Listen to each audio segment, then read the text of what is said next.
कुछ नहीं कर पाएंगे। इसे आयु और बढ़ाइए ना। बोले गधे की आयु है 20 वर्ष, वो ले लो आप। तो मनुष्य की आयु कितनी हो गई? 60 साल। उसके बाद कुत्ता आया और कुत्ता कहने लगा सरकार जगह जगह जाऊंगा, हर जगह कोई रोटी का टुकड़ा देगा, किसी के दरवाजे में जाऊंगा, कोई डंडे का प्रहार करेगा, कोई कुछ करेगा। तो महाराज मेरी भी आयु कम कर दो ना। तो 20 वर्ष की आयु उनकी भी कम कर दिया गया। मनुष्य बोला सरकार इस कुत्ते की भी आयु दे दो। तो मनुष्य की आयु कितनी हो गई? 80।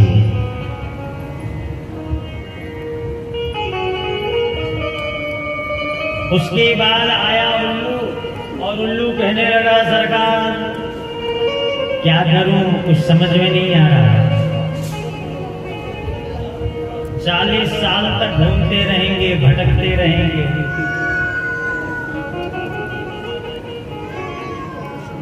अब उल्लू का काम है दिन को रात को सोता नहीं, दिन भर रात भर जागता है उल्लू। ब्रह्मा जी ने उसकी भी आयु 20 वर्ष कम कर दी।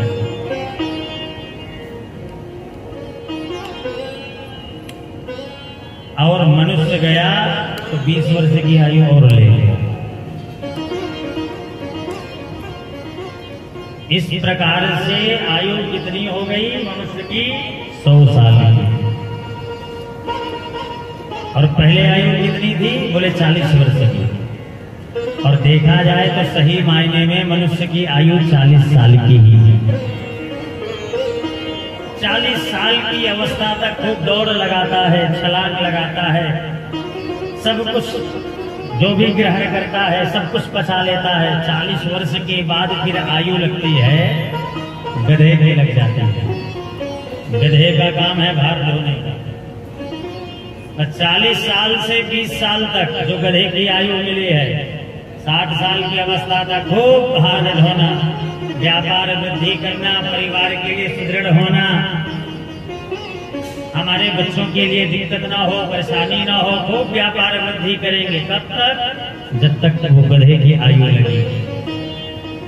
60 साल जैसे पूरे हुए फिर किसकी आयु लग जाती है? कुत्ते की। 60 साल की अवस्था हुई, कुत्ता का काम क्या है? दरवाजे में बैठना, रोटी का कोई टुकड़ा दे दिया वही ग्रहण कर लिया। अब 60 साल के बाद घर में जो बहू रानी आ जाए, पोते हो जाए, फिर घर के अंदर प्रवेश वर्जित, फिर बाहर ही रहे।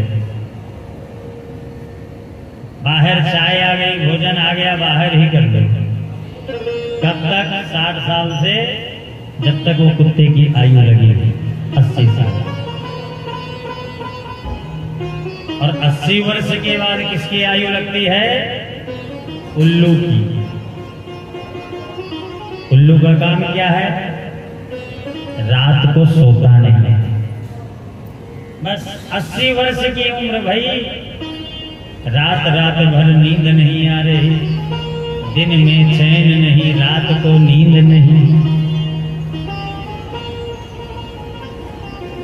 इसलिए कोई भी भगवान का जो अवतार है, समस्त अवतारों का प्रयोजन है। इन 24 अवतारों में से जो प्रमुख 4 अवतार हैं, सनकादिक श्री नारद, 12 अवतार श्री नारद अवतार, श्री नर नारायण अवतार, ये हमारे जीवन के अमूल्य हैं। क्योंकि पहला अवतार सनकादिक जो ब्रह्मचर्य का प्रतीक है, यानी 100 वर्ष की आयु में अगर 25-25 वर्ष विभाजन कर दिया जाए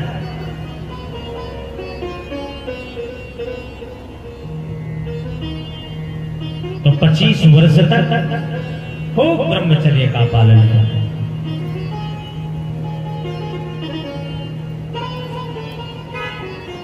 उसके बाद फिर 12 अवतार जो गृहस्थ जीवन का प्रतीक है, 25 वर्ष से 50 वर्ष तक खूब गार्हस्थ धर्म का पालन। और उसके बाद श्री नारद अवतार जो पांच शास्त्र का प्रणयन करते हैं, वनागमन का जो प्रतीक है, अर्थात घर में रह करके विरक्त बनो, भगवान का भजन करो, इंद्रियों से माया से मन हटा। चौथा नर नारायण जो कठोर तपस्या का प्रतीक है। पांचवा श्री प्रभु अवतार, छठा दत्तात्रेय अवतार, सातवां मत्स्य अवतार, श्री धन्वंतरी अवतार, मोहिनी अवतार, कच्छप अवतार, श्री राम श्री कृष्ण अवतार, श्री बलराम अवतार, श्री वेदव्यास अवतार, श्री नृसिंह भगवान अवतार, श्री कपिल भगवान अवतार, श्री हंस अवतार, बुद्ध अवतार और 24वां अवतार है कल्कि अवतार। इस प्रकार से भगवान के अवतार हैं 24, जो कल्कि अवतार 24वां जो आने वाला। इसलिए भगवान की कथाएं अनंत हैं, भगवान के अवतार भी अनंत हैं। हरि अनंत हरि कथा अनंता, कहीं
सुनहि बहु विधि सब संता।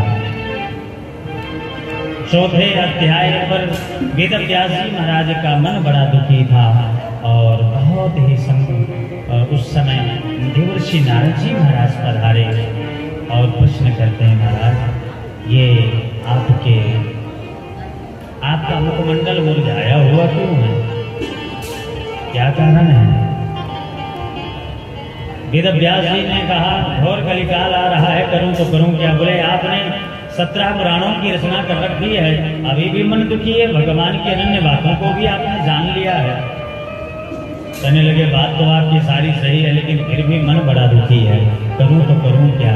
उन्होंने कहा भगवान की कथाओं का वर्णन आपने खूब किया है, एक बार भगवान के परम लाडले भक्तों की गाथा तो गाओ।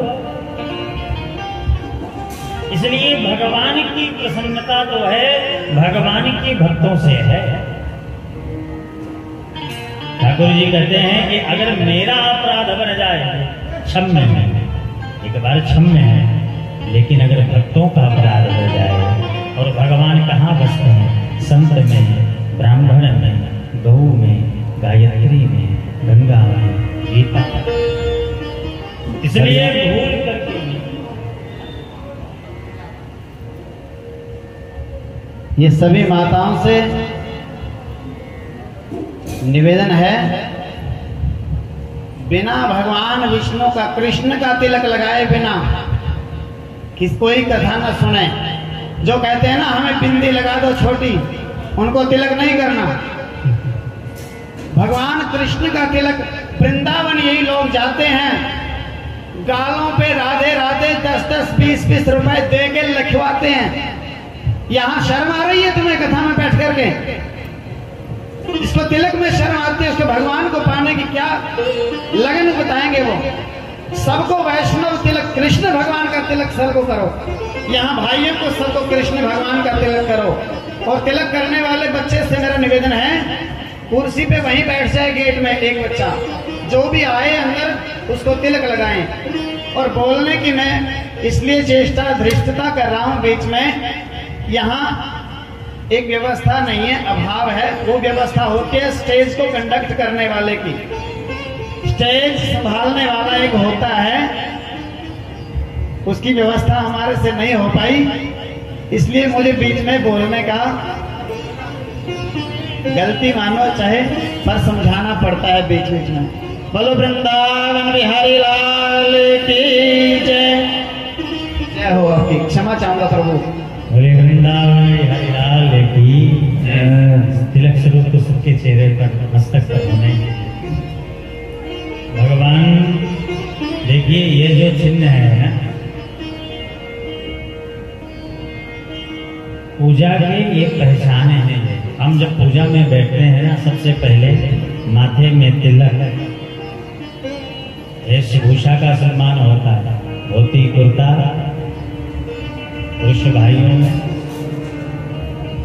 हम कहीं थाना जाएं अगर, और यदि पुलिस वालों की अगर वर्दी ना हो, कोई स्टार ना लगा हो, तो कोई उनको पुलिस वाले नहीं समझेंगे। उनकी वेशभूषा को सम्मान है, वेशभूषा को देख करके लोग उनका अनुकरण करते हैं, उनकी अवज्ञा नहीं करते। इसी प्रकार ये भक्ति की पहचान है तिलक, वैष्णवता की पहचान है। इसलिए सभी लोग बड़े भाव से लगाएंगे। बोलिए वृंदावन बिहारी लाल की जय हो।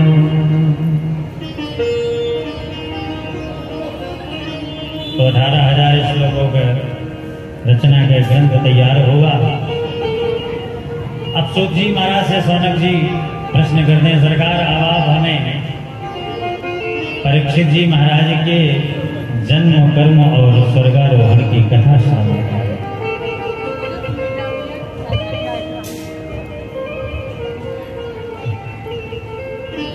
श्रवण कराता है। 7वें अध्याय से प्रारंभ करते हैं।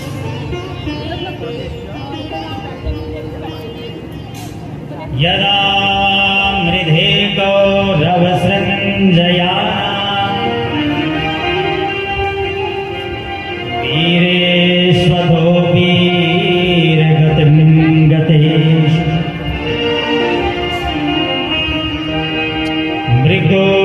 मृगोदराभिद्ध गदाभिमर्श भगनोरुदण्डे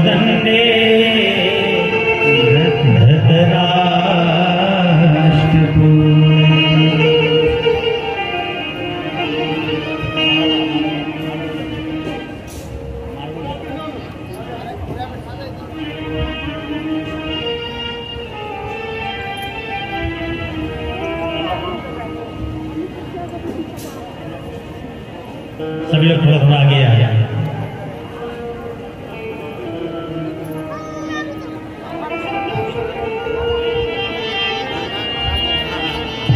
आइए सब लोग इधर इधर भी आ जाए। कुछ लोग यदा मृधे कौरव सृंजया वीरेश्वरो वीरगतिर्देषु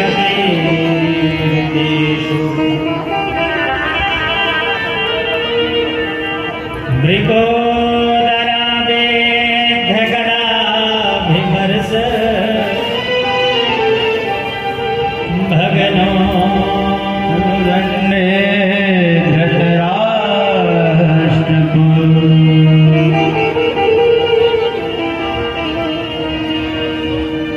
इस तरफ भी जगह है, हमारी माताएं बहनें यहाँ भी बैठ सकते हैं। आज हमारी माताएं बहनें कितनी प्यारी लग रही हैं। प्यारी क्यों लग रही हैं?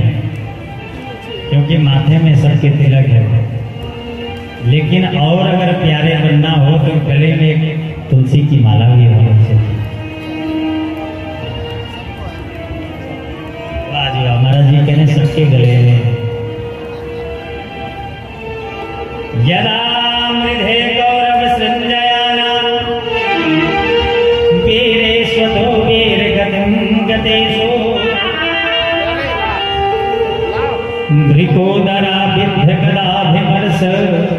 भगनोरुदन्ते धृतराष्ट्रपुत्र।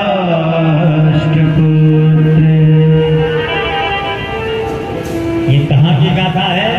हमारे इसी हरियाणा नाम जैसा जहां पर हरि का आना हो, कुरुक्षेत्र के पावन मैदान पर।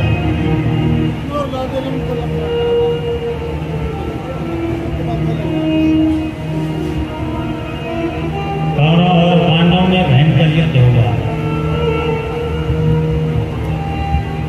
कौरव पक्ष के बड़े बड़े वीर वीरगति को प्राप्त कर चुके थे। महाभारत का युद्ध हुआ ना। देखो भगवान की लीला भी बड़ी विचित्र है।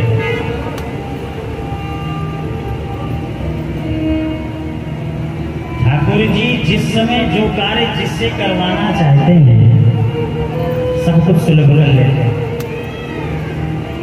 पहले सत्संग करवाए, पहले तो सत्संग बाद में युद्ध।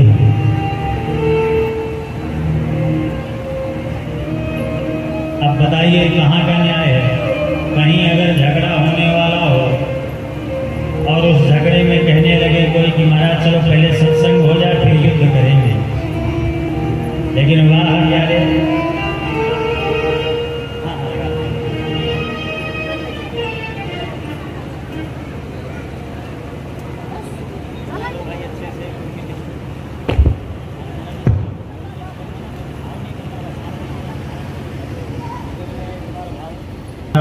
हरिलाल की। यदा वृद्धे कौरव संजयानां वीरेष्वतो वीरगतिं गतेषु मृकोदरा विद्धकलाभिमर्श भगनोरुदन्ते धृतराष्ट्रपुत्र। तो सबसे पहले भगवान सत्संग करवाते हैं। सत्संग कहाँ किए, कैसे किए? बोले श्रीमद् भगवत गीता का उपदेश अर्जुन को। किसी ने कहा महाराज युद्ध में सत्संग, ये बात तो जमी नहीं। बोले माध्यम तो अर्जुन था, लेकिन सही मायने में तो हनुमान जी को कथा सुनाई जा रही है। और हनुमान जी महाराज कौन है? वो श्री राम रसिया है। महाभारत के युद्ध में श्री भगवान श्री कृष्ण ने हनुमान जी से कहा हनुमान जी आप भी चलो। हनुमान जी ने कहा सरकार हम क्या करेंगे, हम मार काट की जगह पे लेके जा रहे हो जहाँ झगड़ा हो रहा है, जहाँ लड़ाई झगड़ा हो रहा है। बोले हम वहाँ नहीं जाएंगे। बोले महाराज हम तो वहाँ जाएंगे जहाँ सत्संग होगा, हरिनाम संकीर्तन होगा। तब भगवान श्री कृष्ण ने कहा चिंता मत करो, तुम्हारे लिए सत्संग जरूर होगा। तभी कौरव और पांडव पक्ष के बड़े बड़े वीर खड़े हैं। अब दोनों के मध्य में विराट स्वरूप का वर्णन विराट स्वरूप में आकर अर्जुन को माध्यम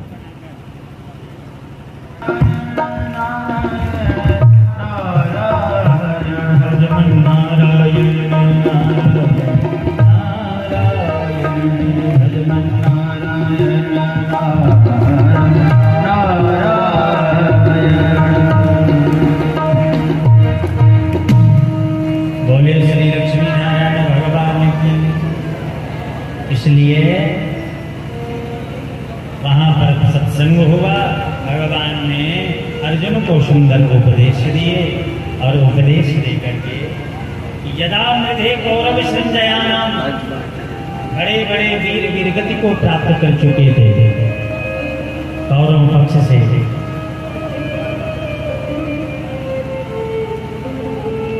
तो कौरव पक्ष के 3 बचे, अश्वत्थामा, कृपाचार्य और कृतवर्मा। कुरुक्षेत्र के मैदान पर चारों तरफ लाश ही लाश नजर आ रही। पांडवों पक्ष युधिष्ठिर का अर्थ क्या होता है? जो युद्ध में हमेशा स्थिर हो उसका नाम है युधिष्ठिर। युद्ध में जो स्थिर हो, युद्ध में स्थिर होने का आशय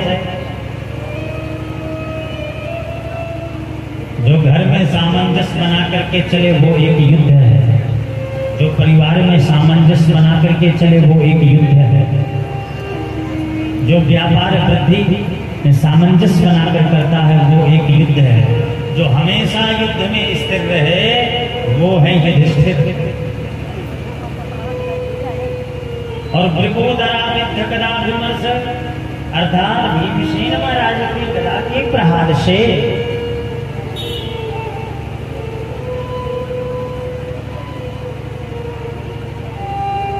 दुर्योधन की जंघा टूट चुकी थी। अब कुरुक्षेत्र के मैदान में चारों तरफ लाश ही लाश।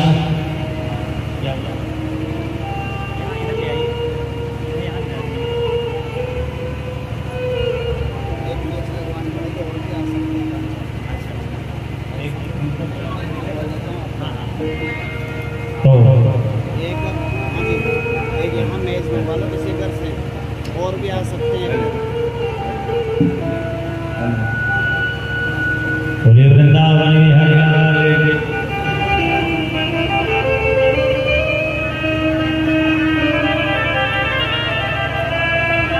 भीमसेन महाराज के गदा के प्रहार से जंघा टूट चुकी।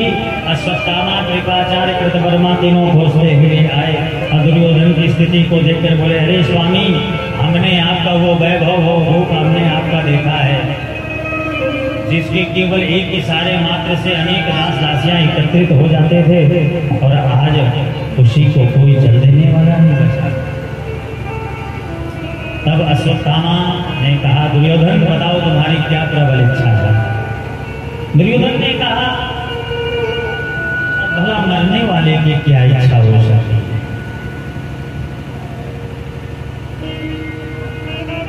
मेरे 99 भाई थे सब मारे गए।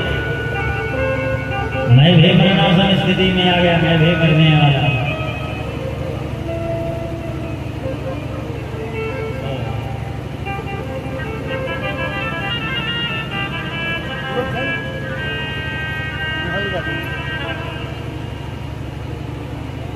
लेकिन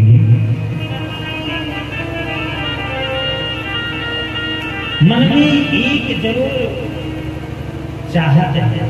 क्या है चाहत? चाहत ये है 100 भाई सब मारे गए और 5 पांडवों में से किसी का भी बाल भी बांका नहीं हो।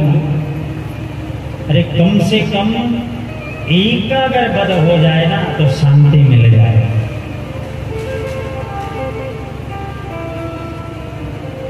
स्वयं मरणासन स्थिति पर है दुर्योधन, लेकिन अभी भी जीने की प्रबल इच्छा है।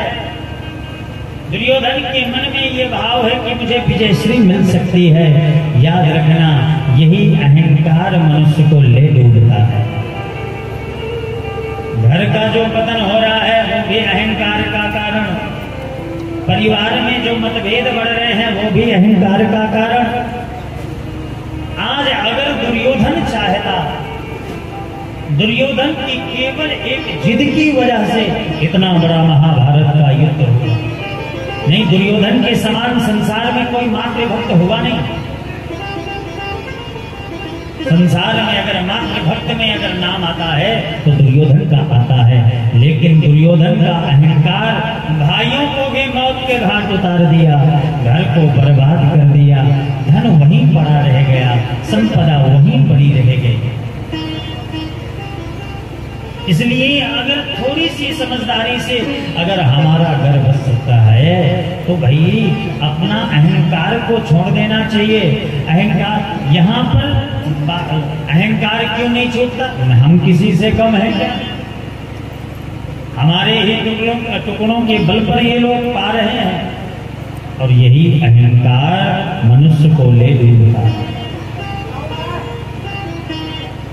दुर्योधन स्वयं मरणासन स्थिति पर है, लेकिन विचार कर रहा है विजयश्री मुझे मिल सकती है, प्राप्त हो सकती है। इसलिए अश्वत्थामा को तुरंत सेनापति नियुक्त किया। अश्वत्थामा ने कहा तुम एक ही बात करते हो, मैं 5 पांडवों का सिर काट करके तुम्हारे पास लाकर खड़ा कर दूंगा। दुर्योधन ने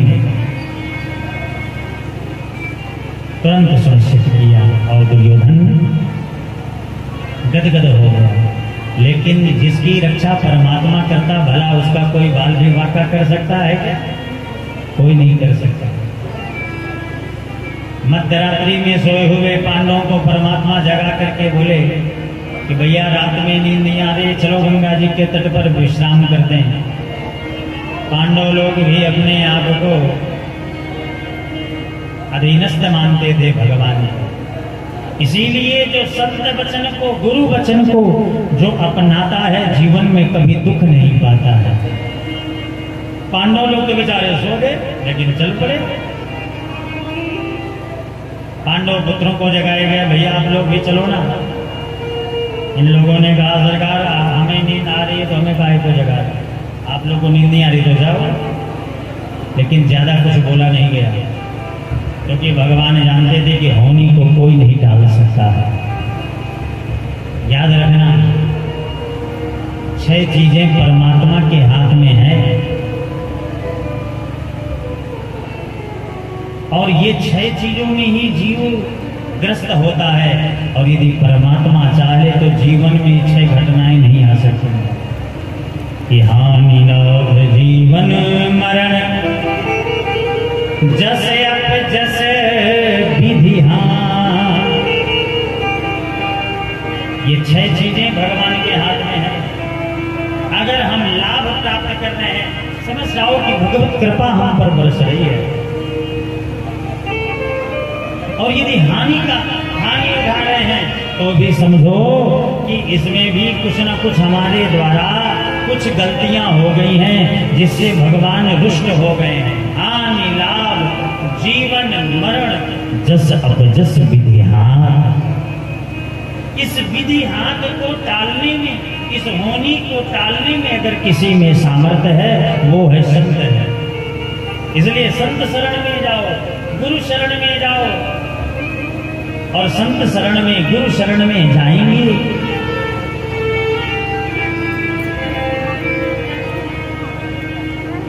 अगर भक्त चाहे तो भगवंत की लेखनी को भी बदल सकता है। भक्त में वो सामर्थ्य है।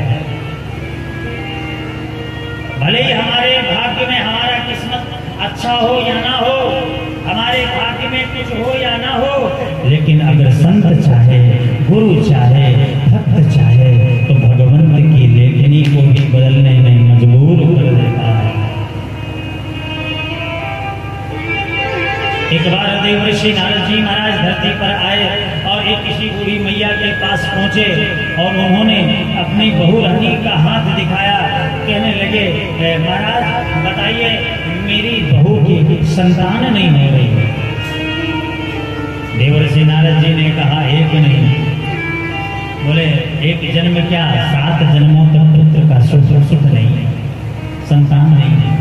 वो मैया बेचारी रोने लगी, करूं तो करूं क्या मैं।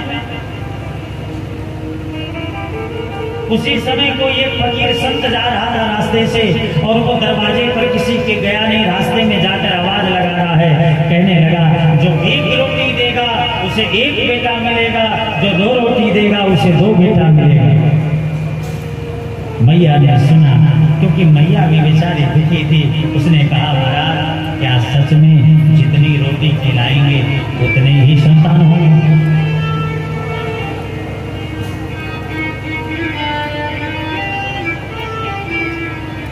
और बड़े भाव से उस मैया ने उस फकीर संत को 4 रोटी खिलाई, और 4 रोटी खिला करके अपने भगवान को याद किया। और कुछ समय के बाद उनके आंगन में नन्हे मुन्ने 4 बालक खेलने लगे। कुछ समय के बाद देवर्षि नारद जी पधारे और नारद जी आए, आकर के कहने लगे, नारद जी ने कहा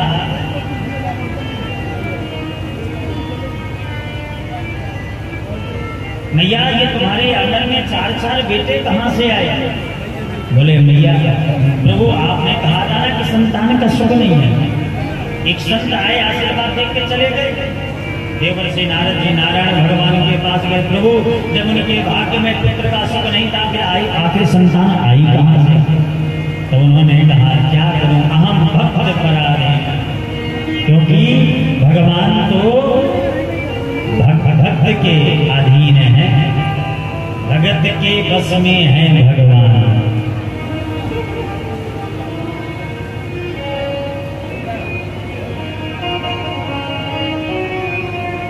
भगत के बस में है भगवान, भगत के बस में भगत के बस में है भगवान, के बस में है भगवान, के बस में है भगवान, के बस में है भगवान। भक्त बिना ये कुछ नहीं है, भक्त बिना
भगवान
पहले ठीक कर लो अच्छे से, 10 मिनट के लिए हमें शांति।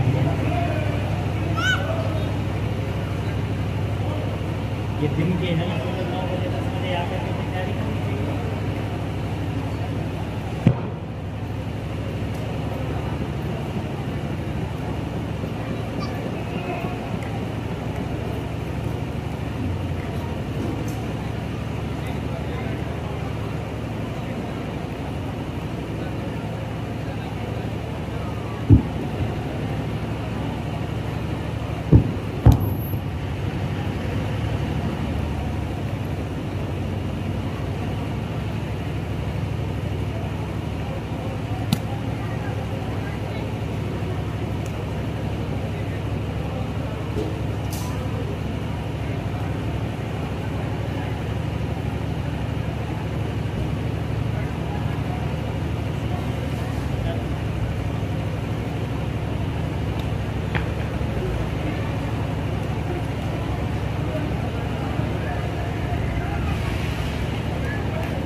ठीक हुआ, अब तो कोई दिक्कत नहीं।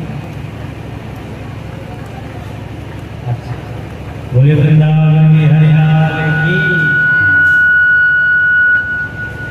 श्री सीताराम महाराज की।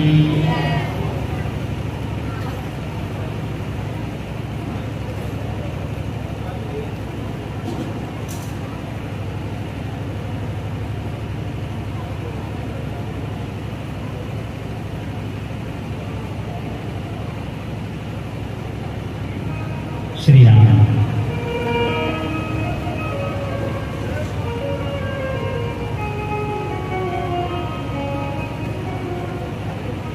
बोले वृंदावन में हरिलाल की, सबके संकट दूर करेगी, सबके संकट दूर करेगी, वो बरसाने वाली।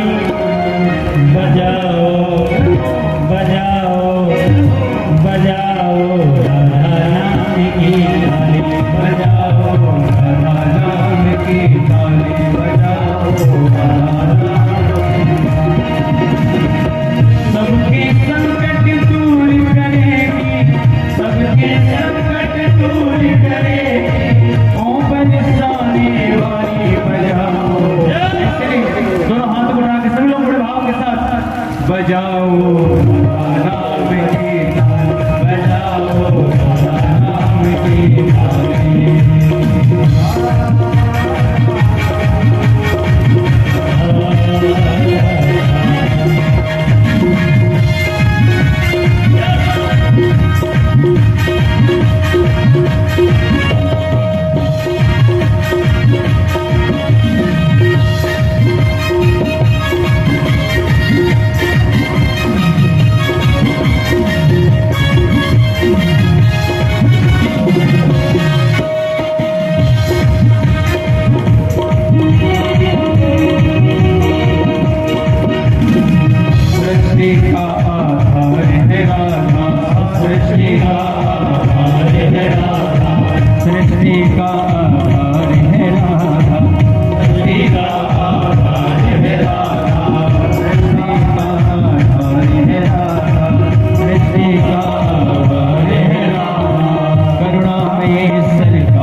सुधा बरसाने वाली, प्रेम सुधा बरसाने वाली, प्रेम सुधा बरसाने वाली, करुणा रस छलकाने वाली, करुणा रस छलकाने वाली, करुणा रस छलकाने वाली, करुणा रस छलकाने वाली, तन मन शीतल कर जीवन में, तन मन शीतल कर जीवन में भर देगी खुशहाली। बजाओ बजाओ बजाओ राधा नाम की ताली, बजाओ राधा नाम की ताली, बजाओ राधा नाम की ताली, बजाओ राधा नाम की ताली।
अश्वत्थामा महाराज उस समय से भी गोल गोल करके वही कथा घूम रही है। देखिए, जब तक भगवत कृपा नहीं होती तब तक कुछ नहीं होता, और जब तक व्यासपीठ में व्यास भगवान की महिमा नहीं होगी उनके बगैर एक शब्द भी आगे नहीं निकल सकता।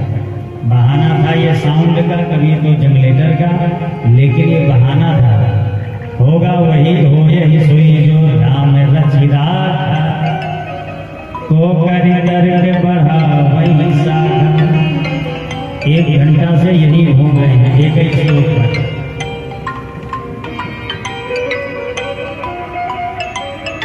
तो अश्वत्थामा रात्रि के समय आए और भगवान ने पांडव को लेकर चले गए। पांडव पुत्र थे, सिर से पैर तक चादर लगा हुआ था, और पुत्रों को पांडव लोग बेचारे चले आए और बच्चों ने अपना सिर कटवा दिया। प्रातःकालीन का समय में द्रौपदी मैया आई, देखी मेरे 5 बेटे हैं, सबका धड़ है और सिर किसी का। अब वो कोसने लगी इनको, गोविंद को, केशव तेरे साथ में रहने का यही फल मिला। अरे क्या फायदा, मैंने तो तुझे अपना भाई माना था, अब तूने तो मेरे बच्चों का ही सिर कटवा दिया। बताओ भगवान के इसमें क्या दोष। और हम लोग भी ऐसे ही करते हैं कि नहीं करते? नहीं करते ना, सिर्फ कोई नहीं हिलाना, लेकिन सब करते हैं। थोड़ा सा जीवन में दुख की घड़ियां आई, लो इतना भगवान का भजन करते हैं, रोज मंदिर जाते हैं, कथा श्रवण करते, संत सेवा करते, गौ सेवा करते। महाराज मेरे जीवन में तूफान आता, भगवान को सीधे कोसने लगे, ले दे करके बचते हैं भगवान बेचारे भगवान जो सबकी सुनते हैं। बोल लो बेटा जितना बोलना हो, और कहा उसी को जाता जो चुपचाप सुन लेता, और जो चुपचाप नहीं सुनता ना तो उससे लोग भी डरते हैं, अरे भैया कुछ कहना मत, झगड़ा हो जाएगा। होता कि नहीं होता? अगर कोई सीधा साधा व्यक्ति है ना तो उसे लोग ज्यादा परेशान करेंगे, और यदि अगर कोई तेज हुआ, अरे भैया बड़ा फल है, दुष्ट है, दूर से ही रहो, दूर से ही राम राम कर लो। तो परम पिता परमेश्वर के समान कोई सीधा है ही नहीं, बहुत सीधा है, चाहे वो टेढ़ी कान वाला हो, चाहे वो सीधी कान वाला। एक बार आपस में भक्तों में झगड़ा हुआ, एक श्री कृष्ण भक्त, एक श्री राम भक्त है। तो श्री राम भक्त श्री कृष्ण भक्त से बोले तेरे भगवान में मजा नहीं आता। क्यों? बोले रे वो तो टेढ़ा ही टेढ़ा है।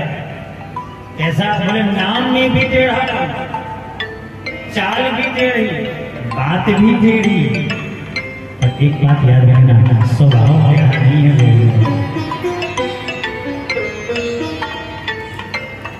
अब वो बात लग गई भक्त को, आया गोविंद के पास, कहने लगा सरकार ये अपने आप ये करताल लीजिए, ये झांझ लीजिए, मंजीरा लीजिए, ढोलक लीजिए। श्रीनाथ जी ने कहा हुआ क्या भाई? कहने लगे महाराज एक बात बताइए, हुआ क्या? अभी पूछ रहे हो? महाराज अब तो हम चले सीधे वाले के पास, आप हो टेढ़े। गोविंद जी कहा ठीक है चले जाना, लेकिन एक काम करो, एक कुएं में बाल्टी गिर गई है, जरा इस बाल्टी को तो बाहर निकाल दो। हमारा भक्त है, भगवान की अवज्ञा कैसे करेगा? एक सीधी लंबी सी छड़ दे दी, और छड़ दे करके बोले भैया बाल्टी इस छड़ से निकाल देना। भक्त ने कहा वाह प्यारे, कभी सीधी छड़ से ये निकलेगी? बोले इसको निकालने के लिए थोड़ा सा टेढ़ापन होना पड़ेगा, छड़ को टेढ़ी करनी पड़ेगी। गोविंद ने कहा भैया इसीलिए मैं टेढ़ा नहीं हूँ, बस समाज की बुराइयों को मिटाने के लिए थोड़ा सा टेढ़ा बनना पड़ता है, इसलिए टेढ़ा ही टेढ़ा है, लेकिन स्वभाव टेढ़ा नहीं है।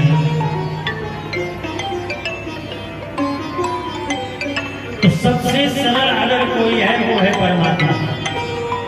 द्रौपदी जी ने भगवान को कोसना प्रारंभ कर दिया, और उसने कहा प्यारे तेरे रहते हुए जीवन में कष्ट मिला, लेकिन एक बात याद रखना, जीवन में जो 6 चीजें हैं, हानि लाभ जीवन मरण जस अपजस विधि, हाँ है भगवान के हाथ में। लेकिन हमारा कितनी भाग्य खराब क्यों ना हो, लेकिन आप अपने भाग्य को सुदृढ़ बना सकते हो। एक बात याद रखना, जो भाग्य में होगा वो आपके जीवन में भाग कर चला आएगा, जो भाग्य में नहीं होगा कितना ही प्रयास कर लो वो भगा कर लेकर चला जाएगा। मिलेगा उतना ही जितना भाग्य में होगा। तो महाराज ये भाग्य तो कर्म से बनता है ना, कर्म से बनता है। कर्म अगर हमारा सुदृढ़ होगा तो भाग्य प्रबल होगा।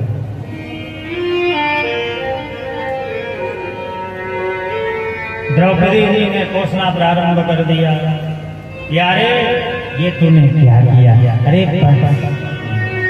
परमात्मा तो कुछ नहीं करता, वो तो सबका प्रेमी है। सब उसके अपने हैं, सब अपने हैं। लेकिन हमारे जीवन के जैसे कर्म हैं, उस कर्म के आधार पर फल मिलता है।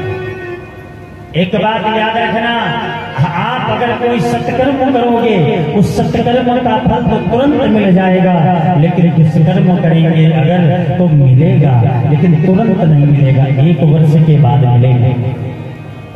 देखो इस कलिकाल में ये भी बड़ी अच्छी सुविधा है। आप सत्कर्म करते हैं, कोई अनुष्ठान बैठाते हैं, कोई पूजा पाठ करते हैं, कोई धार्मिक कार्य करते हैं, पूजा पाठ का कार्य होता है, तुरंत अनुष्ठान का फल मिल जाएगा। अब जब हम दुष्कर्म करते हैं, इसका फल 1 वर्ष के बाद मिलेगा। लेकिन याद रखना, 1 वर्ष के बाद जो मिलेगा ना, वो पूरा 1 वर्ष तक का ब्याज सहित लेकर के मिलेगा। इसलिए सतत सत्कर्म करते रहना चाहिए, भगवत भजन करना चाहिए, जब तक करना चाहिए। आप पूजा पाठ कर रहे हैं, जब तक कर रहे हैं, ठाकुर सेवा कर रहे हैं, संत सेवा कर रहे हैं, इसलिए आपके जीवन में जो दुख की घड़ियां आई हैं, ये थोड़ी सी आई है, बहुत बड़ी नहीं आई है, थोड़ी सी आई है। और यदि जीवन में पूजा पाठ नहीं होगा, जब तक नहीं होगा, फिर अच्छा कई बार लोग कहते हैं महाराज हम इतना भगवत भजन करते हैं, हमारे जीवन में दुख आता है। अरे उस व्यक्ति को देखो, कभी भगवान के नाम की 2 अगरबत्ती भी नहीं लगाया, कितना प्रेम से गा रहा है। अरे भाई, पूर्व जन्म में उनकी करनी बड़ी मजबूत थी, इसलिए जन्म में पा रहे हैं, लेकिन पूर्व जन्म की करनी जब भर जाएगी ना, तो फिर उसके बाद तो फिर उनकी वो दशा होगी जो जीवन में कभी सोच नहीं सकते। इसलिए संसार में आकर भजन के बगैर गति है ही नहीं। भगवान द्रौपदी के संग में भी थे, चाहते तो क्या द्रौपदी के पुत्रों को बचा नहीं सकते थे? बिल्कुल बचा सकते थे। आप लोग जगन्नाथ भगवान की यात्रा किए होंगे, दर्शन भी किए होंगे जगन्नाथ भगवान। कितने लोग हैं जगन्नाथ भगवान के दर्शन में? हाथ खड़े करें। अरे वाह, काफी लोग हैं। जीवन में एक बार श्री जगन्नाथ धाम जरूर जाइए। इस कलिकाल के अगर कोई देवता है, श्री नाथों के नाथ श्री जगन्नाथ। दुनिया पसारे हाथ किसके लिए? जगन्नाथ जी का भात दुनिया पसारे हाथ। जो लोग गए उनको पता होगा, जो लोग नहीं गए तो जरूर जाए। जगन्नाथ भगवान के मंदिर में जो ध्वजा है, वो हमेशा हवा के विपरीत पताका उड़ रही है। अगर हवा पूर्व दिशा की तरफ चल रही है ना, तो जो झंडा है, ध्वजा है, पताका है, वो पश्चिम दिशा की तरफ उड़ रही है। ये हो सकता है? नहीं हो सकता। लेकिन प्रभु की कृपा से क्या नहीं हो सकता। हम लोग एक बार चित्रकूट की भी यात्रा की, यहीं से कुंडली से, यहीं से बना, सब लोग यहीं से गए।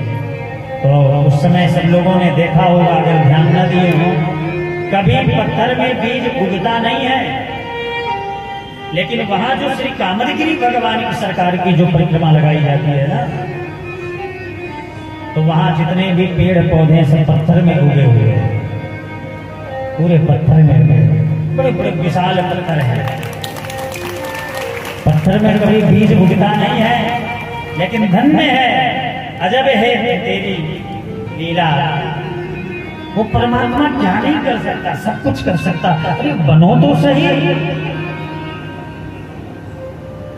पत्थर में बड़ी विशाल विशाल वृक्ष और जटाएं मजबूती से लटके। तो जगन्नाथ भगवान की ध्वजा हमेशा विपरीत दिशा में जा रही है। और एक बात और, उस गुंबज के ऊपर आप कभी भी मंदिर में जाओ दर्शन करने के लिए, मंदिर में बाद में दर्शन करना, सबसे पहले उस पताका ध्वजा मंदिर के शिखर को जरूर दर्शन करना। वो मंदिर का जो शिखर होता है ना, वो ताज होता है। उसके जब तक दर्शन नहीं करेंगे फिर उसके बाद द्वारपालों के दर्शन होते हैं। दरवाजा होता है ना जहाँ से एंट्री करते हैं, वहाँ द्वारपाल होते हैं, उनकी अनुमति लेनी पड़ती है, उनके दर्शन।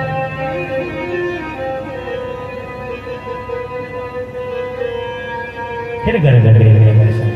तो जगन्नाथ भगवान के मंदिर में कभी भी ऊपर से पक्षी उड़ते हुए नहीं दिखेंगे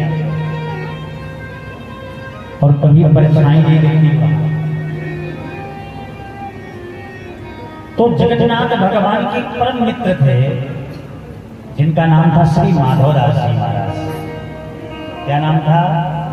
माधवदास जी।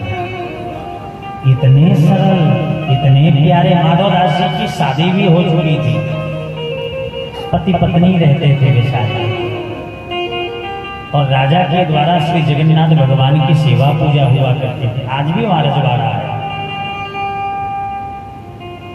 और एक विशेष बात वहां और है, जगन्नाथ भगवान मंदिर के 56 हुंडियां एक संग में लगाई जाती हैं, वो भी मिट्टी की हुंडी। समझते हैं आप? हुंडी किसको? मटकियां, मिट्टी की मटकियां। 56 एक साथ, नीचे आग लगेगी और 56 एक साथ लगेगी। 56 बोलते और आग नीचे लगेगी। तो सबसे पहले कौन सी, कहाँ की खिचड़ी पकेगी?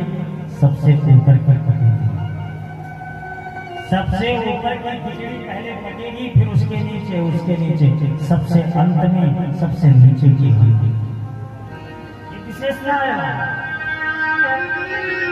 इसलिए इस धराधाम में हर क्षण, हर समय, हर कण में परमात्मा है। बस देखने वाले होने चाहिए। नेत्र वही है। इन्हीं नेत्रों से माँ, बहन, भाई, बंधु, बार बार हम कहते हैं सबको देखना है। बस देखने का नजरिया बदल जाता है। इसलिए चित्त अगर शांत हो, चित्त में अगर ठाकुर का वास हो तो सिया राम में सब जगह जाने करम प्रणाम जो।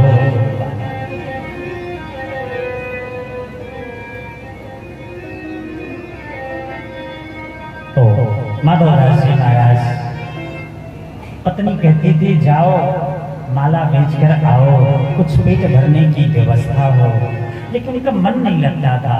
तो जो भी राहगीर को देखते थे उसको पकड़ा देते थे। जिसने कहा जय जगन्नाथ भगवान की, माला अर्पण कर दी। पत्नी ने कहा भूखे मर जाएंगे, लेकिन कभी जगन्नाथ माधवदास जी ने सोचा नहीं। माधवदास जी ने कहा कैसी बात करती हो, जिस परमात्मा ने माँ के गर्भ में जीवित रखा है, क्या वो भरण पोषण सत्य समय में नहीं करेगा? उन्हें विश्वास था। और सबसे बड़ी बात क्या, हमें विश्वास नहीं है। विश्वास की जो डोर है ना, बड़ी नाजुक है तो बहुत पतली, इतनी पतली विश्वास की जो डोर है। विश्वास गया कि तुरंत टूट गया। वो डोर में हाथ लगाओगे तो टूट जाएगा। और यदि आपस में विश्वास है, पतली डोर इतनी मजबूत है कि उसमें लटकते रहो, टूटेगी नहीं। और आज घर में झगड़े क्यों हो रहे हैं? क्योंकि विश्वास की कमी है। पति पत्नी पर विश्वास नहीं है, इसीलिए तो झगड़े हो रहे हैं।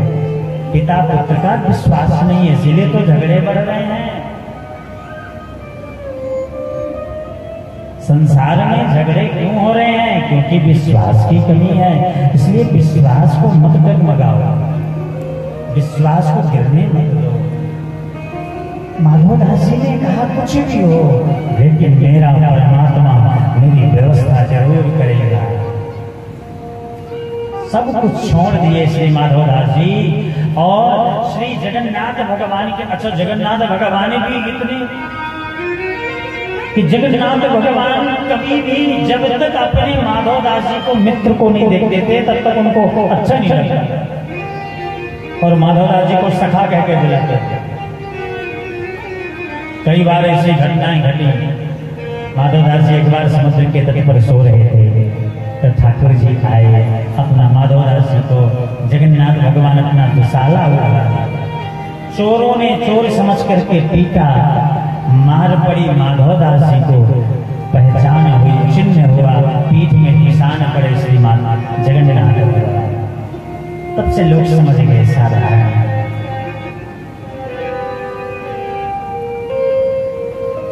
तो जब अंत समय आया श्री माधवदास जी महाराज का, इतना तेज बुखार आया, इतना तेज बुखार आया, अचेत अवस्था को हो गए। तो शिष्यों ने भी साथ छोड़ दिया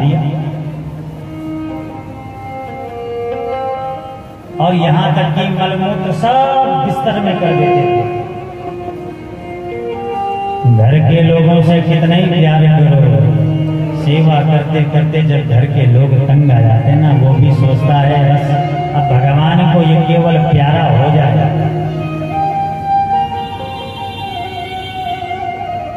सब लोगों ने संग छोड़ दिया, लेकिन माधवदास जी का साथ श्री जगन्नाथ भगवान ने नहीं छोड़ा। जगन्नाथ भगवान मलमूत्र तक साफ करते थे। कुछ समय के बाद जब चेतना आई श्री माधवदास जी को, उन्होंने देखा अरे ये तो मेरे सखा कहते थे। सखा तुम? ठाकुर जी ने कहा तो क्या हो गया, तुम मेरे मित्र हो, क्या तुम्हारा मलमूत्र ठीक नहीं कर सकता?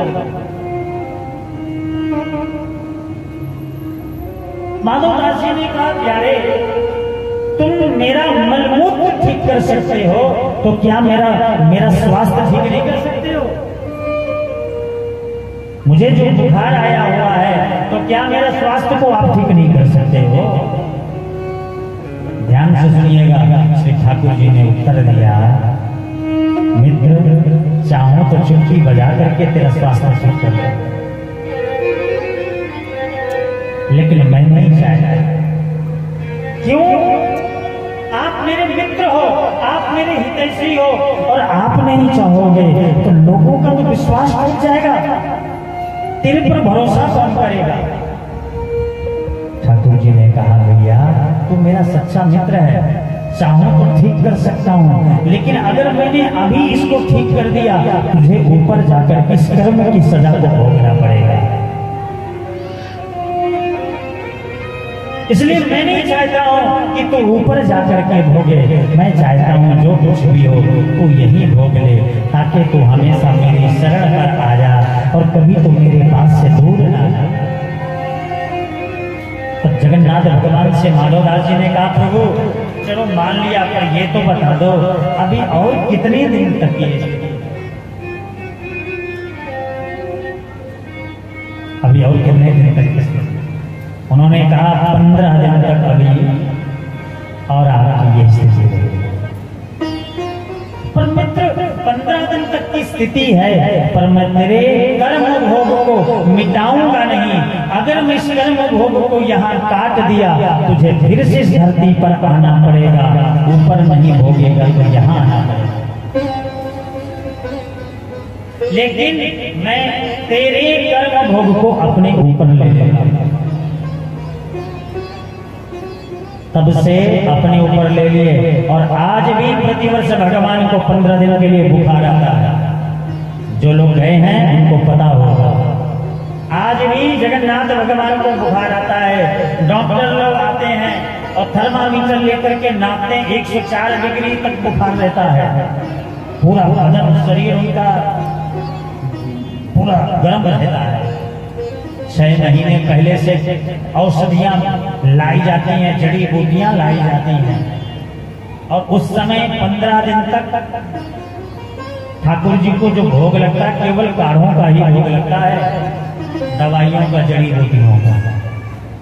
और 15 दिन के बाद जब स्वस्थ होते हैं तभी वो रथ यात्रा के माध्यम से बाहर निकलते हैं, स्वस्थ हो जाते हैं। और उस रथ यात्रा की रस्सी को पकड़ कर खींचने का भाव, जिसने जीवन में एक बार रस्सी खींचा 84 लाख योनियों में नहीं उसको भटकना पड़ता है। बोलिए जगन्नाथ भगवान की। इसलिए आप लोग श्री जगन्नाथ भगवान के दर्शन करिए। तो ये कर्म की सजा का फल है। इसलिए द्रौपदी के पुत्रों का वध हुआ, लेकिन भगवान को कोसे ठाकुर जी ने कहा। तो कहने का तात्पर्य हुआ, हमारे जीवन में अगर दुख की घड़ियां आती तो कभी भूल कर भगवान को मत कोसना, कभी ये मत कहना मैंने इतना पूजा पाठ किया, इतना जप किया, इतना दान पुण्य किया, फिर आखिर मेरे संग ऐसा क्यों? अरे भाई, हमारे संग और बढ़ाओ, और भक्ति को बढ़ाओ, और पूजा पाठ करो, और संत सेवा करो, गौ सेवा में संलग्न हो जाओ। ठाकुर जी ने दिया, खूब दान पुण्य करो, खूब सेवा करो। सेवा के माध्यम से थोड़ा थोड़ा हमारा कट रहा है, मिटेगा नहीं।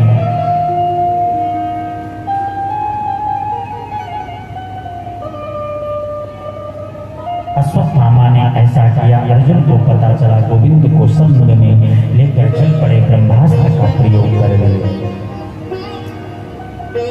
अर्जुन ने भी ब्रह्मास्त्र छोड़ा, दोनों ब्रह्मास्त्र आपस में टकराई और पशु की तरह बांध करके लेकर के आए। भगवान के पास आए ठाकुर जी ने। द्रौपदी जी कहने लगी, छोड़ दो।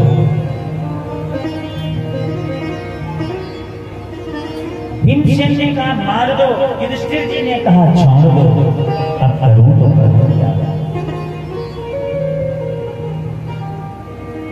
तब उस समय भगवान के पास आया, तब भगवान ने उत्तर दिया। और भगवान ने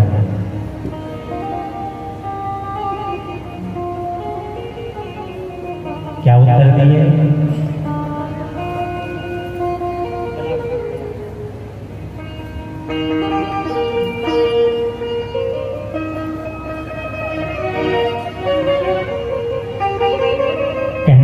भगवान ने कहा, भैया शास्त्र में हमने दो बातें बनाई हैं, ब्रह्मबंधुर्ना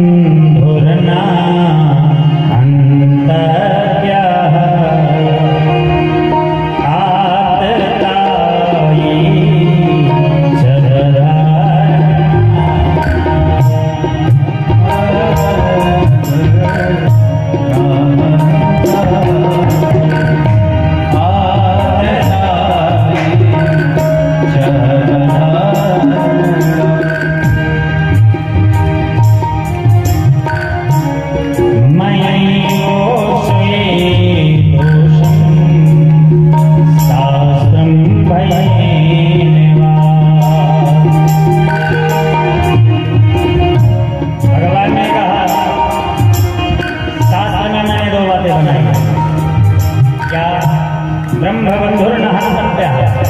ब्राह्मण गर्भ नहीं होना चाहिए, लेकिन जो आतताई दुष्ट उसको छोड़ो भी मत।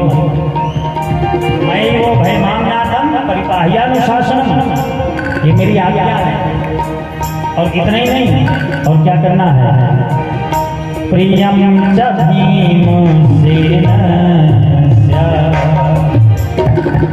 कार्य को करना है। पांचाल्या मह्यमी पूजा, जो भीमसेन को प्रिय लगे, पांचाली को भी प्रिय लगे। भीमसेन क्या चाहते थे? अश्वत्थामा जी के लिए मार दिया गया, इनको छोड़ा था। पांचाली चाहते कि छोड़ दिया जाए, तो करें क्या? ये दो बातें हमने बनाई हैं, लेकिन काम वो करना है। कुर्वं प्रतिश्रुतं सत्य यत्तत् शांतयता प्रियं च भीमसेनस्य पांचाल्याः मह्यमेव। काम वो करो, एक ने कहा मारो, दूसरे ने कहा छोड़ो। तब भगवान के पास आए, ठाकुर जी के पास। जब बात समझ में ना आए ना, तो अपने गुरु की शरण में चले जाना। अपने आप को होशियार मत समझ लेना। हम सब जानते हैं, हमें सब पता है, जब मुसीबत की घड़ी आए, दुख की संकट आए, जब सामंजस्य ना बन पाए, जब हम कोई बात समझ ना पाए, तो अपने गुरु की शरण में जाना। अर्जुन जैसे महान, कोई साधारण शिष्य नहीं है, महान धनुर्धर, भगवान की अनंत प्रिय। फिर भी जब बात समझ में नहीं आई तो कृष्ण वंदे जगत गुरु गोविंद की शरण पर आए और कहने लगे, प्यारे अब तो ही बता, करूं तो करूं क्या, मारूं या छोड़ूं, क्या किया जाए। तब भगवान ने कहा, ब्राह्मण को मारना नहीं चाहिए, दुष्ट को छोड़ना नहीं चाहिए। समझ गए कि भगवान क्या कहना चाहते थे। जन्मजात मणि भी निकाल करके बाहर कर दी, तेजहीन बना करके छोड़ दिया गया। इसलिए गुरु शरण में जरूर रहना चाहिए, गुरु कृपा होनी चाहिए। लेकिन बहुत से अब बार बार गुरु भी नहीं बदलना चाहिए, गुरु जीवन में एक ही होना चाहिए।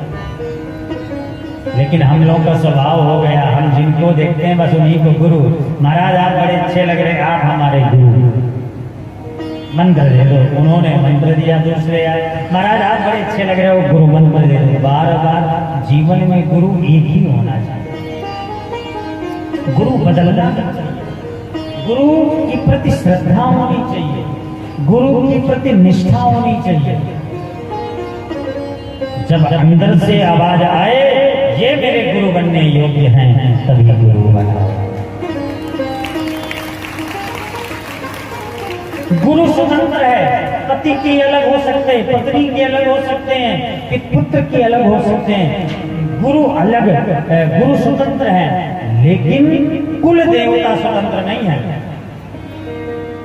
कुल देवी देवता स्वतंत्र नहीं है, परतंत्र है।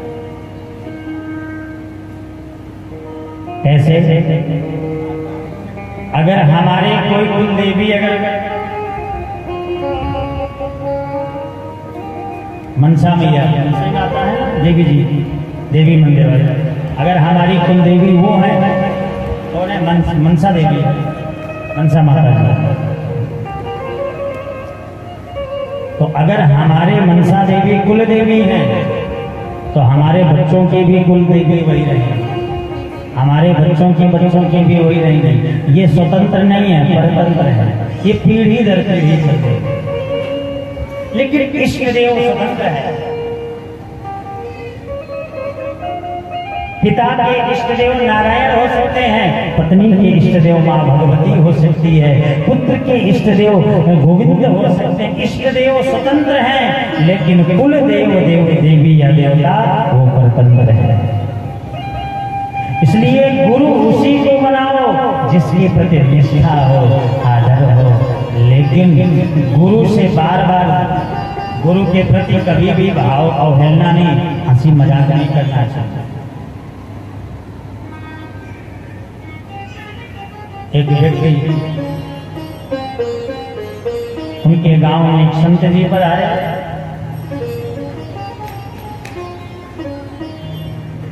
सही वो महात्मा पहुंचे, सन्यासी महात्मा।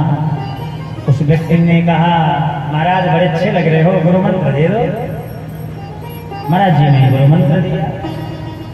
बोले बेटा सोहम शिव हो गए। बोले सोहम जप। ठीक है गुरु जी। अब सोहम सोहम जपने लगा, सोहम सोहम सोहम सोहम। कुछ समय के बाद उसी गांव में एक वैष्णव महात्मा पहुंचे, श्वेत वस्त्र में पहने, पीतांबर धारण वाले। कहने लगे महाराज बड़े अच्छे लग रहे हो, मंत्र दे दो। महाराज जी ने भी मंत्र दे दिया।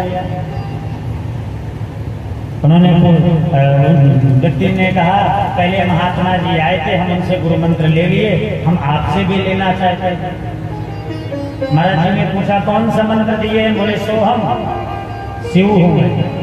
वैष्णव महात्मा बोले अरे तू मूर्ख है, तू शिव कैसे हो सकता? तू तो जीव है, तू तो दास है, तू शिव नहीं हो सकता, तू दास है। तो महाराज करना क्या है? बोले एक काम कर, सा के आगे दा लगा दे, दासोहम जप, कि अर्थात मैं दास। ठीक है महाराज। अब जपने लगे दासोहम दासोहम दासोहम दासोहम। कुछ समय के बाद पहले महात्मा फिर आए, चेला जी क्या हाल चाल है? महाराज हाल चाल तो ठीक है, पर थोड़ा सा मंत्र बड़ा हो गया। महात्मा जी ने कहा हमने तो छोटा सा मंत्र दिया, बड़ा कैसे हो गया भाई, बड़ा कैसे हुआ? बोले महाराज एक महात्मा जी है, उन्होंने कहा तू दास, तू शिव नहीं है, तू दास है, इसलिए बोले सा के आगे दा लगा ले, तो दासोहम जपने लगा। अरे तू मूर्ख है, तू दास कैसे हो सकता है, तू तो शिव है। तो महाराज फिर गर्व क्या, चक्कर में पड़ गया। इसलिए एक के बनोगे तो चक्कर में नहीं पड़ोगे, और सबके चक्कर में पड़ोगे भटकते रह जाओगे। बोले तो महाराज करना क्या? बोले तू दा के आगे फिर सा लगा ले। अच्छा तो क्या जापू? बोले सदा सो हम, सदा सो हम, सदा सो हम। दा के आगे सा लगा तो सदा सो हम, यानी तू सदा शिव है, सदा शिव है। ठीक है महाराज जपने लगा सदा सो हम, सदा सो हम। अब पहले वाले महात्मा फिर आए, चेला जी क्या हाल चाल है? गुरु जी हाल चाल तो ठीक है, पर मंत्र बढ़ता ही जा रहा है, बढ़ता जा रहा है। हमने तो इतना बड़ा कोई मंत्र नहीं दिए। बोले उन्होंने कहा तो फिर से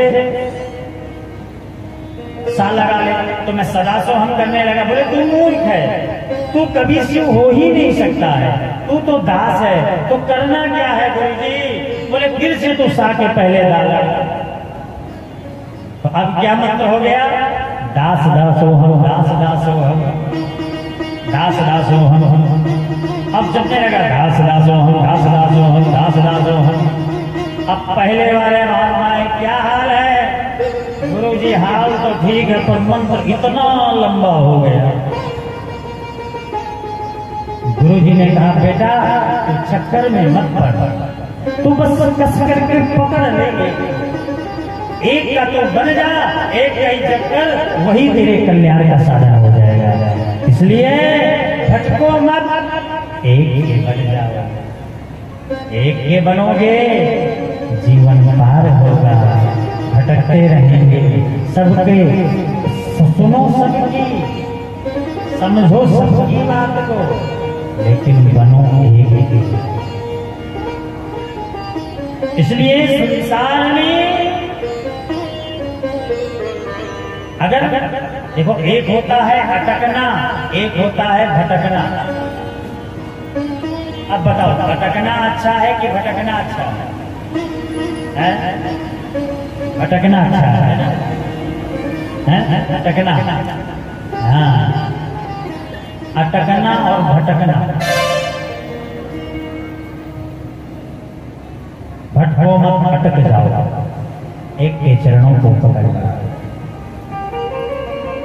घनघोर जंगल में पहुंच जाओ, रास्ता भूल जाओ तो जल्दी जल्दी हम पैर फैलाते हैं, बस रास्ता आ गया, मिल गया, मिल गया, भटकते रहते हैं। और वही व्यक्ति जब धैर्य धारण कर लेता है, एकाग्र शांति से बैठ जाता है, वहीं से उसको रास्ता दिख जाता है। इसलिए याद रखना, कहीं न शांति बाहर है, न ज्ञान बाहर है, सब हृदय में है।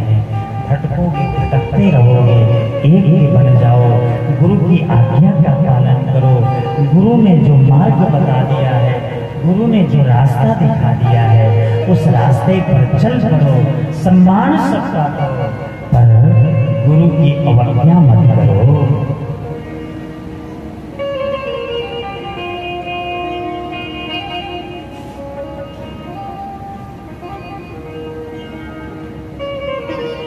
कृष्णन वंदे जगत गुरु। अर्जुन महाराज ने भगवान की आज्ञा मान करके और अश्वत्थामा के मणि, जन्मजात मणि थे, निकाल लिए। अब अपनी अवज्ञा समझे, पुनः उन्होंने ब्रह्मास्त्र का प्रयोग कर दिया और वो ब्रह्मास्त्र सीधे अब उत्तरा के गर्भ को जलाने लगे।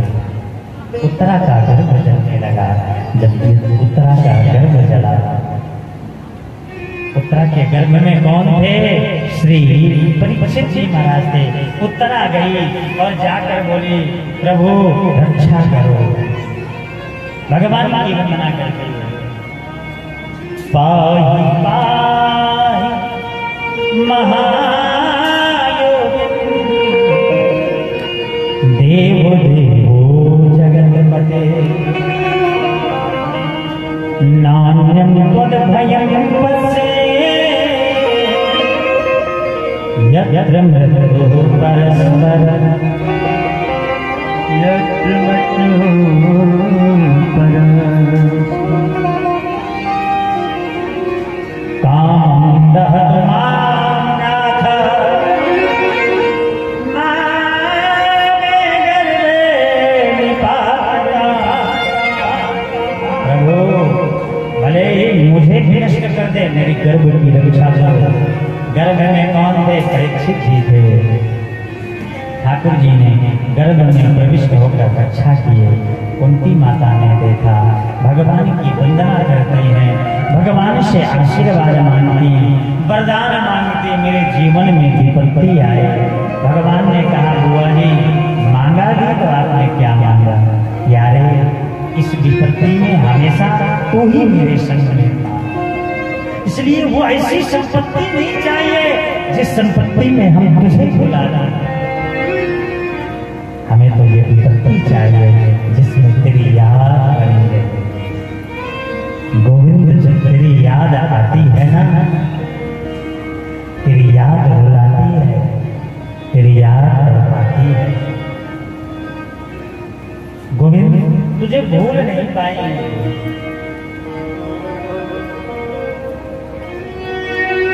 विपत्ति मांगने का आशय गोविंद दूर न जाए।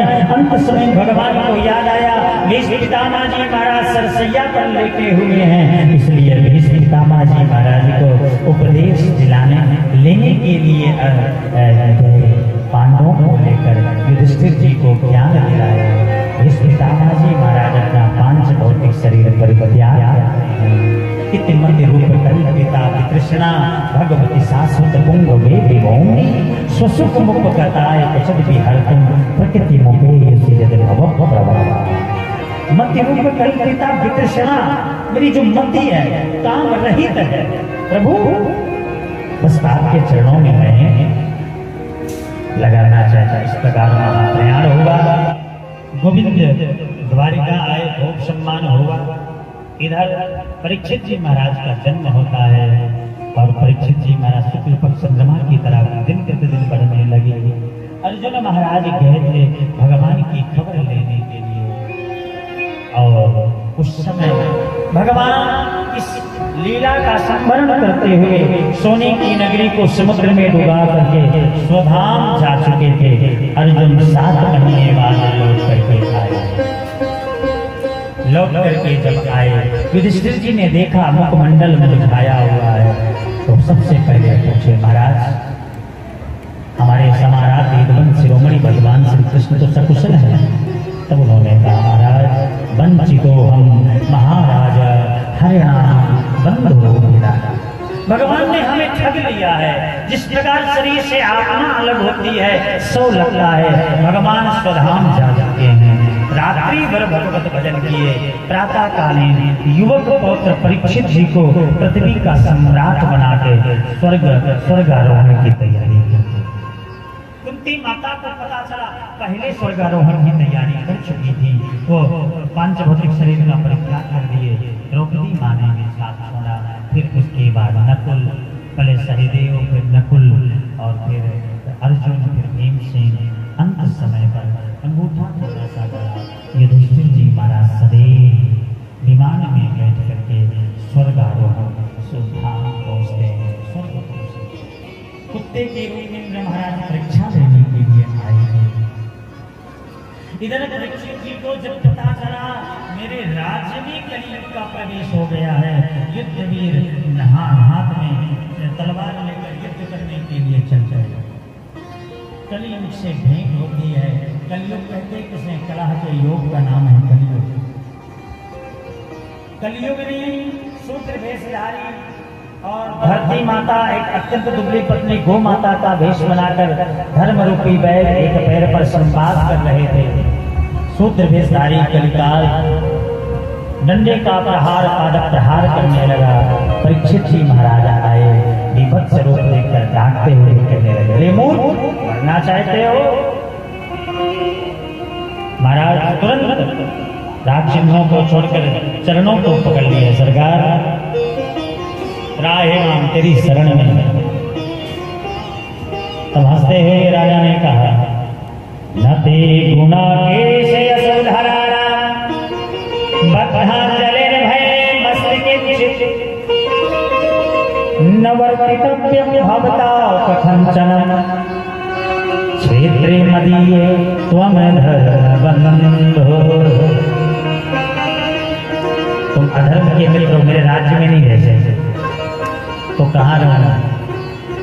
जाओ। बोले 5 स्थान दिए, द्यूतम कान मुस्लिम कहने लगे, जहाँ हिंसा जाती, वेश्यावृत्ति और जहाँ पर जुआ ताश पत्ते इत्यादि खेलते मद्यपान होता है, 4 स्थान दिए, 5वां सोने में दिए।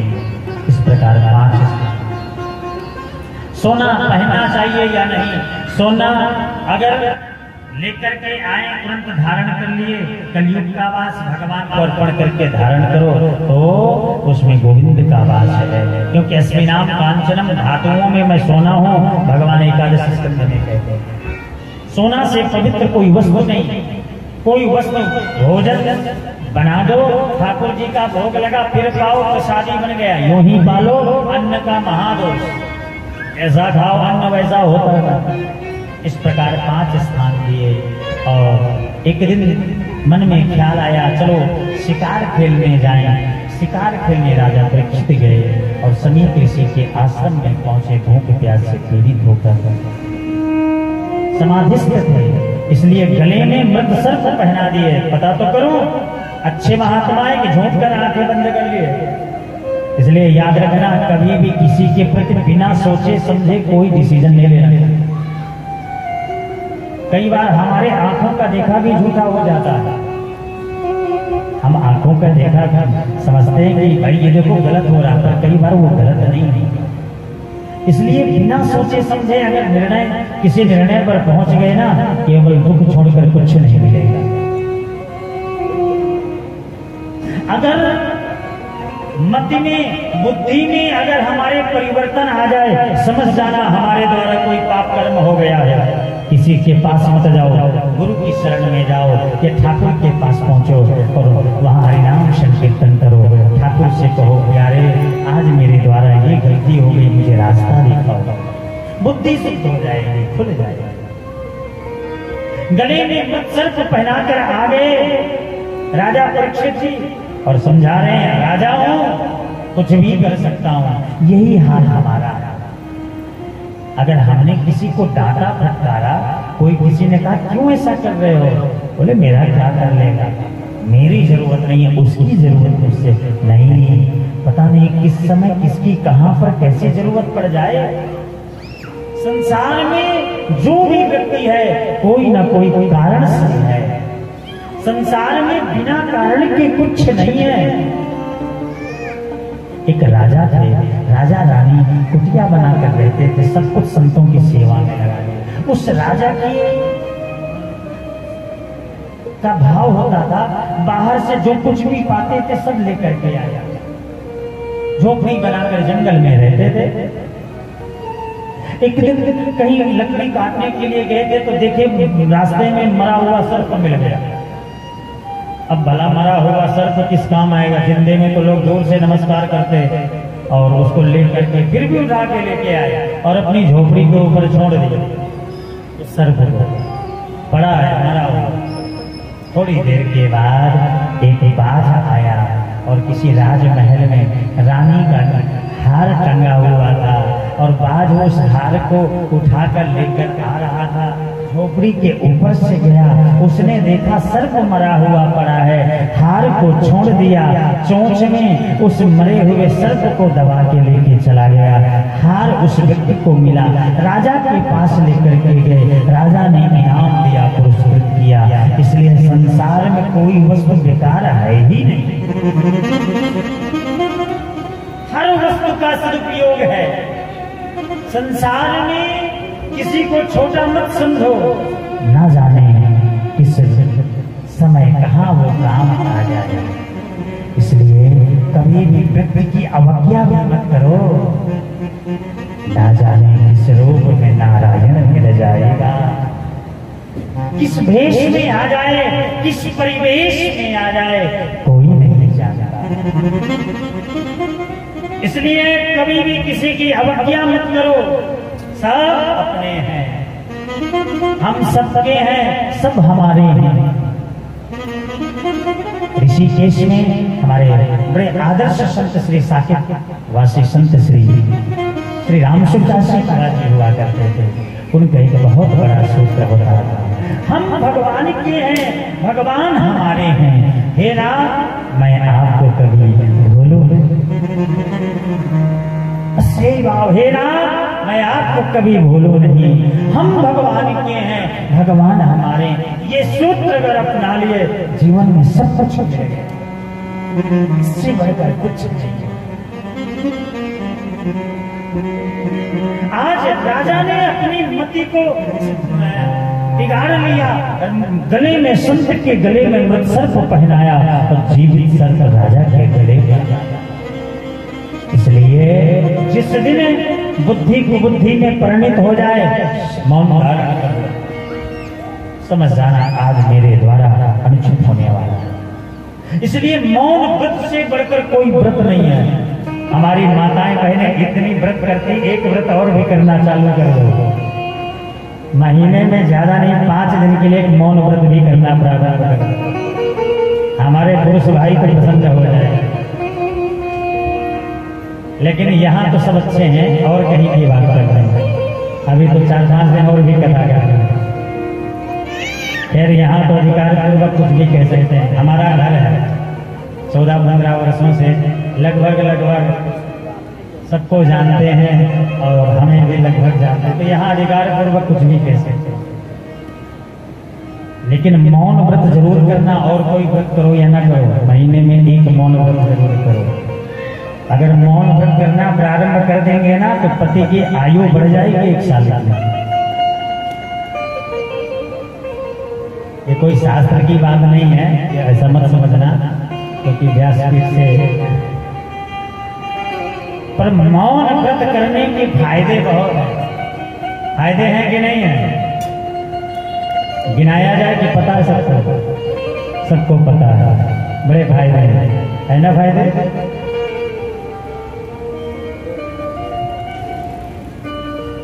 इसलिए जब बुद्धि में परिणित हो जाए, मौन व्रत धारण कर लो, मौन हो जाओ, सब सही हो जाएगा। राजा आए, घर आए और मस्तिष्क से जैसे सोने का वो मुकुट निकाले, बुद्धि सिद्ध भई, फिर भी अपने आप को समझा रहे हैं राजा हूं, कुछ भी कर सकता हूं मैं। समीक ऋषि के पुत्र श्रृंगी ऋषि को जब पता चला और हाथ में जल लेकर के तुरंत श्राप दे दिए।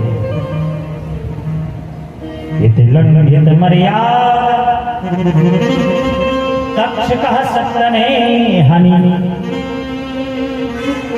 दंस यज्ञ कुलांगारं शोधितो में ततध्रुवम्। मेरी प्रेरणा से आज से 7वें दिन तक्षक नाम वही जैसे था। जब राजा को पता चला, सब कुछ छोड़ करके गंगा जी के तट पर आए। आज राजा से मिलने, आज ऋषि से मिलने ऋषि आया। सबसे पूछ रहे हैं बताओ महाराज मेरे आत्म कल्याण का साधन क्या होगा, लेकिन कोई बता नहीं पा रहे हैं। उसी समय प्रभु की आराधना की है। जिस परमात्मा ने माँ के गर्भ में मुझे जीवन दान दिया है, वही परमात्मा मेरी मृत्यु को मंगलमय करेंगे। उसी समय पूज्य पास श्री सुखदेव भगवान का पदार्पण। बोलिए श्री सुखदेव भगवान की जय हो। आए प्रश्न किए महाराज, किसी मुमूर्ष प्राणी को आत्म कल्याण के लिए क्या साधना करना चाहिए? तो क्या उत्तर दिए? कल की बेला में हम आप सभी लोग श्रवण करेंगे। समय भी हो रहा है। आइए सुखदेव भगवान के स्वागत में एक सुंदर भजन के माध्यम से हम लोग सुखदेव भगवान का पूजन करेंगे। उसके बाद फिर आरती और प्रसाद के बाद स्नेह स्नेह प्रस्थान करेंगे। तो आइए बड़े भाव से भजन के माध्यम से। बोलिए श्री सुखदेव भगवान सजा दो घर को गुलशन सा, सजा दो घर को गुलशन सा, मेरे सरकार आए। सजा दो घर को गुलशन सा, मेरे सरकार आए।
भांति आज पुनः फिर से एक चांदी की बांसुरी कल की भांति पुनः आज फिर से निकाली जाएगी।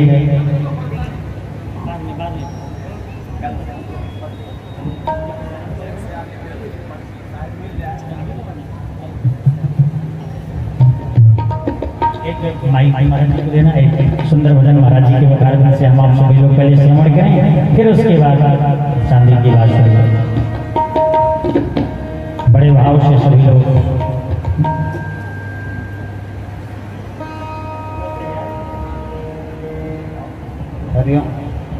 अच्छा एक विशेष पुनः फिर से श्री कृष्ण जन्माष्टमी पर्व 7 तारीख को हम आप सभी लोग मनाएंगे बड़े धूमधाम के सहित, जैसे विगत वर्षों से मनाते हुए चले आ रहे हैं।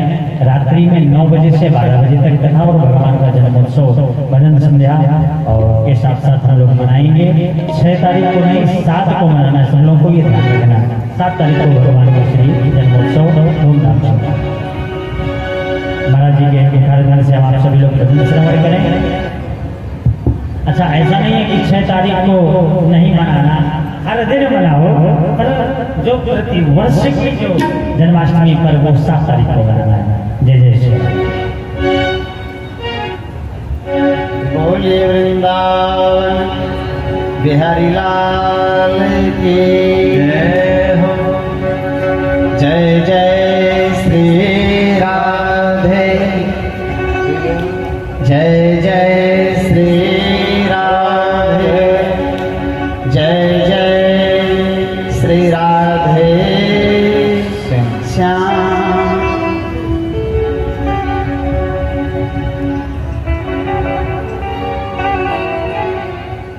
सबके आग्रह से एक भगवान जी का सबको याद है जो भजन सबने सुन रखा है, रोज सुनते हैं। ऐसा आदरणीय रविंद्र जैन जी का भजन है, मेरे साथ में सब बोल करके अपनी वाणी को पवित्र करना है। श्री कृष्ण गोविंद हरे